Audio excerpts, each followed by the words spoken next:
Hello everyone! If you're seeing this video, no, your eyes are not deceiving you. This is a re-upload. I wanted to test some things to see if I can get the cutscenes working. Hopefully this works. If you're seeing this video, it did. And if you are, enjoy!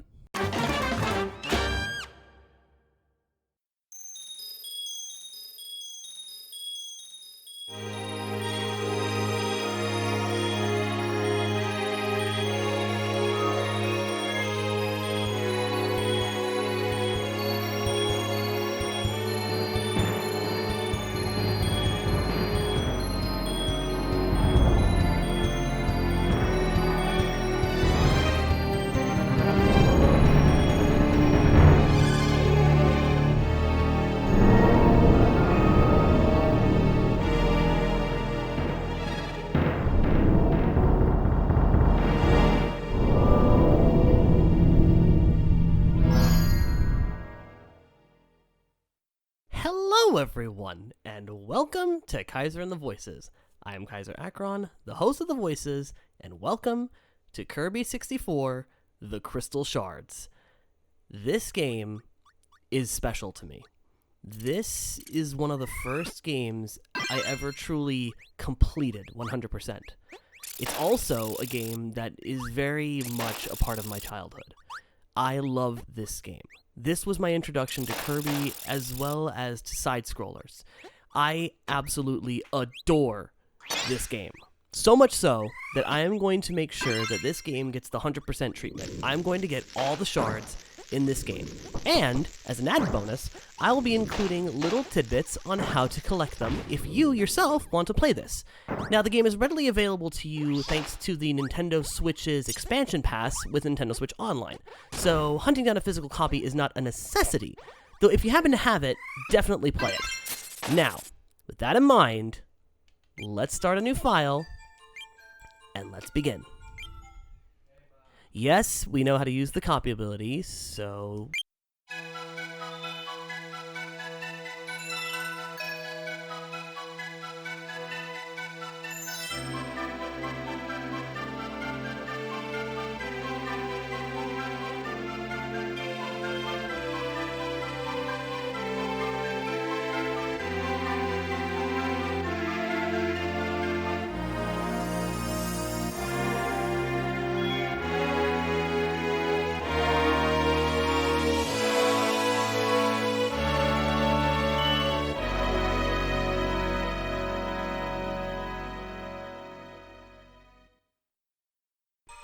And yes, for cutscenes, I will be going completely silent so you can appreciate them in all of their glory, because, well, they're silent anyway. You might as well just enjoy the music and mellow out. So yeah, let's start with level 1, Pop Star. Now, as you can see, with every level, we got this little, like, kind of a drawing pad thing going on here, which is kind of cute. You have a little crayon and a drawing that indicates where you're going. It's clouded out right now because we haven't cleared it. But on here, you'll see a dice and 3 little diamond thingies that are empty. Essentially, this means that that's the first level of the area, as well as the 3 diamonds, or crystals, that you need to collect for each of for the area, basically. Sorry, I got tongue-tied. So, essentially, each world has a set amount of crystals that you need to collect. And by the end of the game, you'll have them all. Now, you will have to backtrack a few times to get some of these crystals because of certain elements that you'll need to have, but suffice to say, each level has 3 shards. Boss levels only have 1 because, well, it's a boss level. Do you really think they're going to have 3 shards up their belts? Come on. Now then, let's begin. Simply put, this is a side-scroller with a 2.5D aesthetic.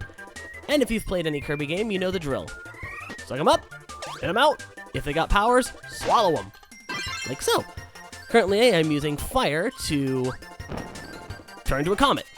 Now, Kirby 64 had a very unique thing that they did, where if you combined, say, fire with spike, you'd get a combo ability. So now we have Flaming Spike, which in this case is a bow and arrow that you can jump with.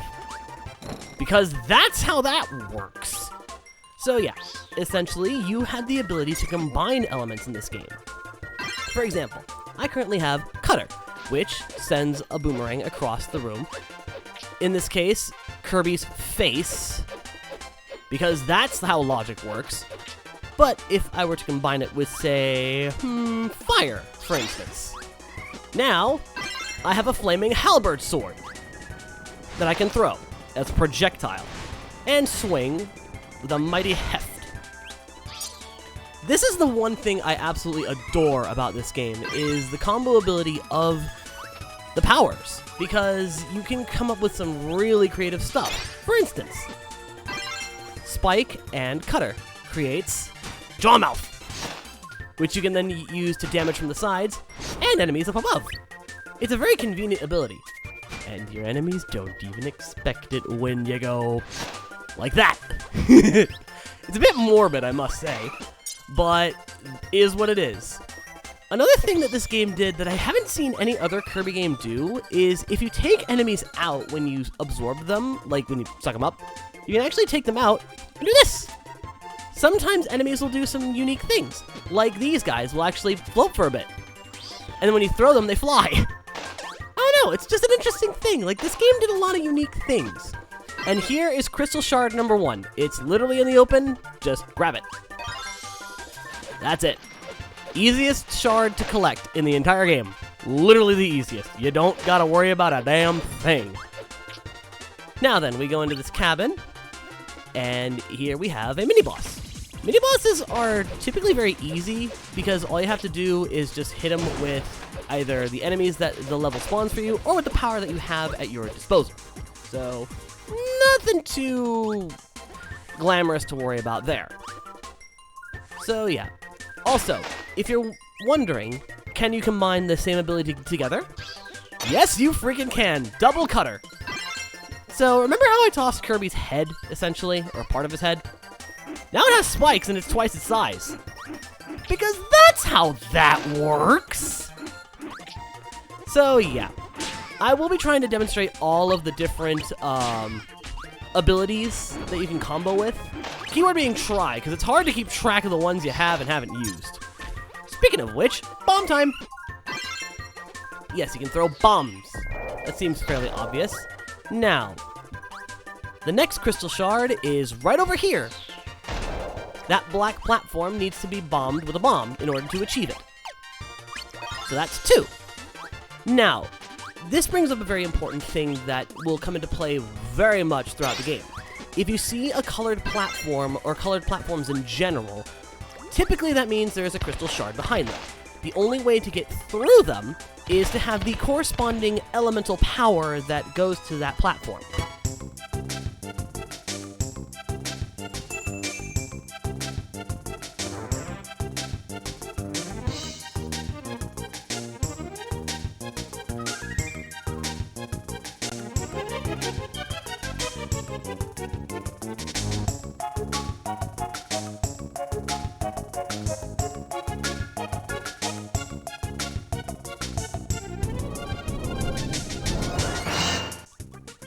Call a little bullshit on this cutscene, I hate to say.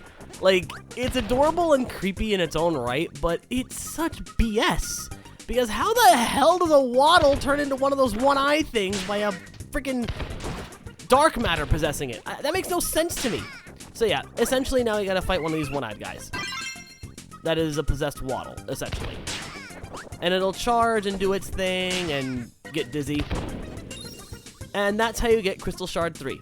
Defeat the one-eyed waddle.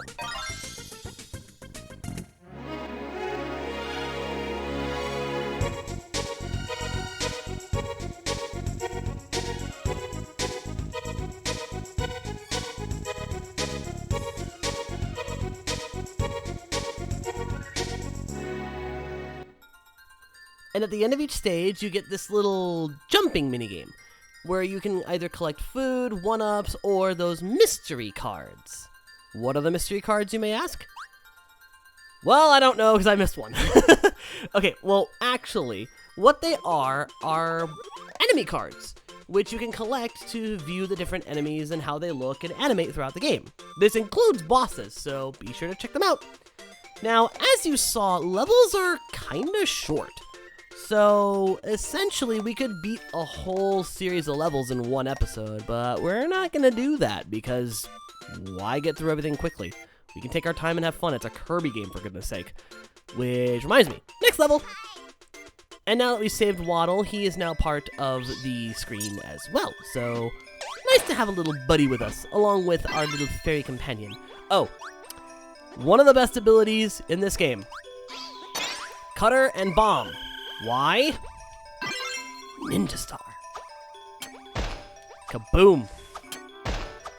I just love this ability because, one, it's a ninja star, and I, growing up, loved ninjas. Two, the sounds. Tell me that doesn't sound awesome. Just the... It's amazing! You know, it's a satisfying sound. You know, I friggin' love this ability. It's one of my favorites. But it is not my absolute favorite. You know, thinking about it, Wombo did a top 10 on his favorite abilities, and I gotta admit, he did one of mine dirty by putting it in the honorable mentions. It's not this one. This one friggin' sucks. Well, I mean, it doesn't suck. I should be nice. It's a powerful bomb, essentially. Bomb and rock create dynamite, which, as long as you have the helmet, you can protect yourself from the blast. Basically, all you do, toss it, hit down, and be safe from death. That's literally it. Electricity. Ah, yes. I will admit, he did right with me on one of my choices, though. Electricity and ice. I will get to it when we find an ice ability, but let's just say that one, yeah, no. Allow me to demonstrate. Electricity and ice creates the most broken ability in the entire game. You might be wondering, what does it make? Well, a fridge. A fridge that spawns food. But why is it broken, you ask? It's powerful. The food is used as projectiles. Don't believe me? Friggin' watch this. I just got rid of a bomb and his freaking life. Oh, and if you take damage, the food can be used to heal you. Don't believe me? See that? I just healed myself with food that I spawned myself. Oh yeah, and once you save the Waddle, he actually helps you throughout some of the levels. This also plays into other characters that we will meet soon enough. No spoilers for you, even though this game is like old as sin. Like, this came out in like either 1999 or 2000. Either way, it was around when I was a kid. Like, I freaking love this game. It's so simple, yet so fun. And yeah, that's Crystal Shard number 4. Basically, as you're riding along this pathway, jump down, but float back up quick. That is the only way you're going to get it. And now we fall down this pit. Don't worry, we're doing it intentionally, but stop on the way down to get the one up. And now we go down. And now we fight a giant springy mini-boss. And yeah, the fridge can also damage things. Broken, thy name is Fridge. Now, Crystal Shard number 5. Defeat the mini-boss under the tree.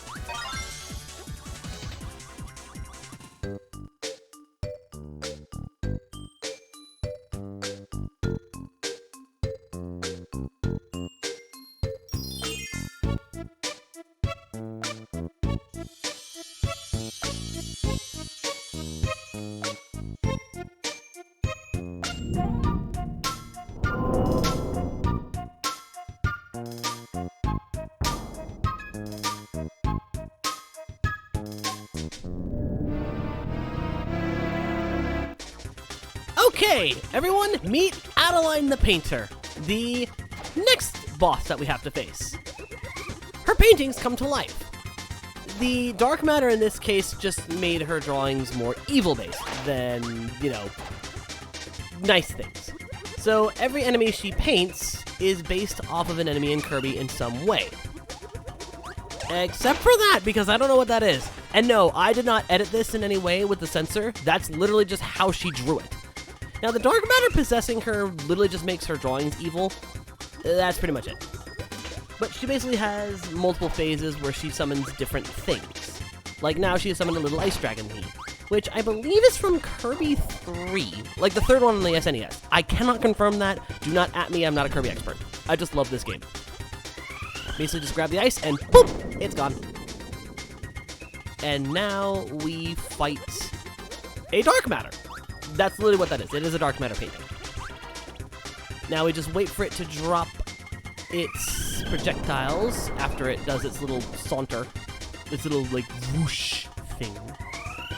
And then we grab what it drops. Are you gonna drop anything, or am I gonna have to friggin' bop ya? Come on, do something, dude. Thank you. It drops down eyeballs. Just shoot him at it. Alright. Boom! Okay, this whole thing with you moving like whoosh, it's kinda getting old, buddy. Come on. Drop the thing. Thank you. Oh, come on. How'd I miss that? Seriously? Okay. Now then. Adeline herself will now come out and try to attack you. But all you gotta do, like, this is seriously all you need to do. Kick her. As mean as that is, just kick her. And that's how you get Crystal Shard number 6, defeat Adeline. Which, I'm surprised she never made any more appearances in other Kirby games aside from Star Allies as one of the friends. Seriously, powers are awesome. She can bring things to life with painting. How cool is that?